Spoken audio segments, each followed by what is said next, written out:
రాధాకృష్ణ గారి ఛానల్లో కూ చంద్రబాబు నాయుడు గారు కూలికి పెట్టుకున్నటువంటి కూలికి తిట్టడానికి కొన్ని ఛానల్స్ని, అలాగే కొంతమంది ఈ తిట్టడానికే ఏ పని పాట లేని వేస్ట్ ఫెలోస్ లాంటి వాళ్ళని పెట్టుకున్నారు. అందులో ఈ వెంకటకృష్ణ అనేవాడు ఒకడు. ఆయన అంటాడు మాట్లాడుతూ, ఆయన కట్టినటువంటి రుషికొండ ప్యాలెస్లో కమోడ్ గుర్తొచ్చిందంట ఆయనకి. ఆయన మాటలేంటండి, ఆయన అసలు ఒంటి మీద తెలివి ఉందా ఆయనకి? మాట్లాడుతున్నాడు, ఏది పడితే అది మాట్లాడదాం, ఈయన హైలైట్ అవుదామని అంటే జగన్మోహన్ రెడ్డి గారిని తిట్టాలి. వీళ్ళు ఛానల్, రాధాకృష్ణ గారి ఛానల్ హైలైట్ అవ్వాలంటే జగన్మోహన్ రెడ్డి గారిని తిట్టాలి.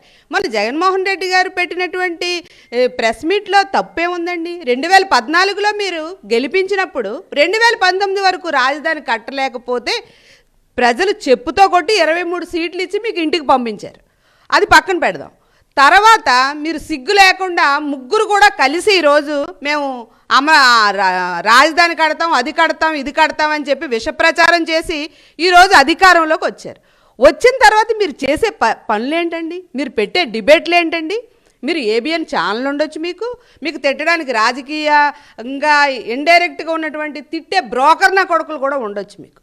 అయితే మీరు జగన్మోహన్ రెడ్డి గారిని, నువ్వు ఒక మాజీ ముఖ్యమంత్రిని పట్టుకొని ఒక ప్రతిపక్షానికి మాకు 40% ఓట్లు ఒక్కడగా సింగిల్ హ్యాండ్ మీద తెచ్చుకున్నటువంటి జగన్మోహన్ రెడ్డి గారిని పట్టుకొని ఈరోజు ఏం మాట్లాడుతున్నావయ్యా వెంకటకృష్ణ? నువ్వు, మీకు పిచ్చి పిచ్చిగా ఉందా? ఏది మాట్లాడినా జనం చూస్తారు, నమ్ముతారు అని చెప్పి ఈరోజు మీరు డిబేట్లు పెడతా ఉన్నారా తిట్టడం కోసం? మీరు ముందు ఆంధ్ర రాష్ట్ర ప్రజలకు ఏ వాగ్దానాలు ఇచ్చారో అవి నెరవేర్చడం మీద పెట్టండి.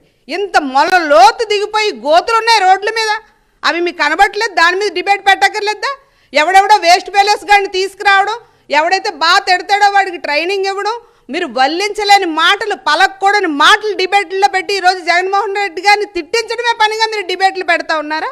ఇదేనా ఆంధ్ర రాష్ట్రాన్ని పరిపాలించే విధానం అని నేను చంద్రబాబు నాయుడు గారిని కూడా ప్రశ్నిస్తున్నాను.